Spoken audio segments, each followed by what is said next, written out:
Assalamu alaikum, урматтуу Көксерек жана Көкташ айылынын тургундары.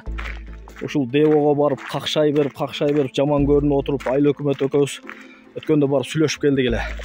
Март айында сүзүп, но жолду тегистеп беребиз деп убада кылды эле. Мына азыр сүрүптүр, Кудайга шүгүр, жок дегенде. Кудайдын кулагы сүйүнүптүр. Бир аз элдин кам ташыбышы да уктатпады окшойт.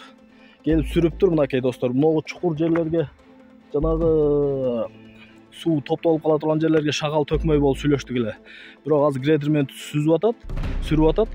Кандай кылат билбейм. Иши кыза бир аз жолубуз оңолуптур, Кудайга шүгүр. Бирок бул мындай сүрүп таштап койгону бул ашып кетсе бир жумага жетет.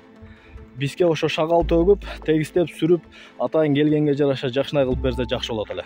Ушунузда да шүгүр кылып турайлычы. Кудай буйрса, кийинки видеолорубузда могу орток белдин сапасыз жасалган асфальттар жөнүндө сөз түрдө бөлүшөм сиздерге. Бүгүн Кудайдын кулагы сүйүнүп, Девоодо иштегендердин жүрөгү бир аз ойгонуп калса керек. Могу кантакта жолубуз бир аз оңолуп сүрүп баштаптыр. Мынакей туугандар, оңолбогон кантакта жолубуз бир аз оңолуп баштады. Жана чукур жербиш, толтуруп тура.